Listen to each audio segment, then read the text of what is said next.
गडचिरोली जिल्ह्यातील चामोर्शी तालुक्यात लोकसंख्येने विस्ताराने मोठे व राजकीयदृष्ट्या महत्त्वपूर्ण गाव म्हणून ओळखल्या जाणाऱ्या कुनगाडा रायवतवाडी येथे 2024 मध्ये ग्रामसचिवालय इमारत मंजूर झाली असून जागा निश्चितीवरून इमारत वादाच्या भोवऱ्यात सापडली होती। इमारतीचे बांधकाम स्थानिक गावातच व्हावे असा गावकऱ्यांचा आग्रह असल्याने गावकऱ्यांनी तालुका जिल्हा पातळीवर अनेक वेळा येऱ्याझाऱ्या घालून जवळपास 9 महिने संघर्ष केला। प्रतीक्षेनंतर अखेर बांधकामाचा मुहूर्त साधण्यात आला असून इमारत बांधकामाचे भूमिपूजन आमदार डॉक्टर मिलिंद नरोटे यांच्या हस्ते नुकतेच पार पडले।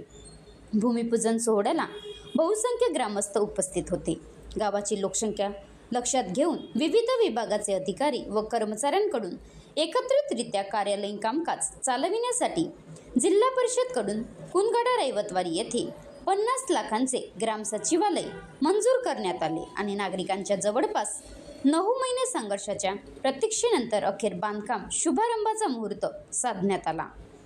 आमदार डॉक्टर मिलिंद नरोटे यांच्या हस्ते भूमिपूजन पार पडले। कुनगाडा रायवतवाडी गावाच्या विकासासाठी सदैव तत्पर असून शेतकऱ्यांसाठी नवनवीन योजना, खरीप आढावा, शेतकऱ्यांसाठी काय करता येईल यासाठी गावागावात सभा घेऊन त्यांच्या अडचणी निश्चित सोडविण्याचा प्रयत्न करेन अशी ग्वाही आमदार डॉक्टर नरोटे यांनी दिली। या प्रसंगी गावकऱ्यांच्या वतीने डॉक्टर मिलिंद नरोटे यांचा ग्रामपंचायत भवनात जाहीर सत्कार करण्यात आला। महाराष्ट्र लाईव्ह न्यूज उमेश गजलपेंडीवार, तालुका प्रतिनिधी, गडचिरोली। सर, आपल्याकडून कुनगाडावासियांचे फार अपेक्षा आहेत, त्याबद्दल तुम्ही काही म्हणाल? आज मी कुनगाडा येथे ग्राम सचिवालयाचं भूमिपूजन करता आलो असता आणि तुम्ही जो प्रश्न विचारला आहे की कुनगाडावासियांचे खूप अपेक्षा आहेत आणि खरंच आणि या कुनगाडावासी आणि आजूबाजूच्या परिसरामुळेच मी आमदार झालेला माझं कामच आहे की या परिसराचा विकास करायचा आहे। त्यासाठी जे काही माझे प्रयत्न राहतील आणि पुढच्या वेळेला सुद्धा येत्या भविष्यात मी त्यासाठी काम करत राहीन असं तुम्हाला सांगतो।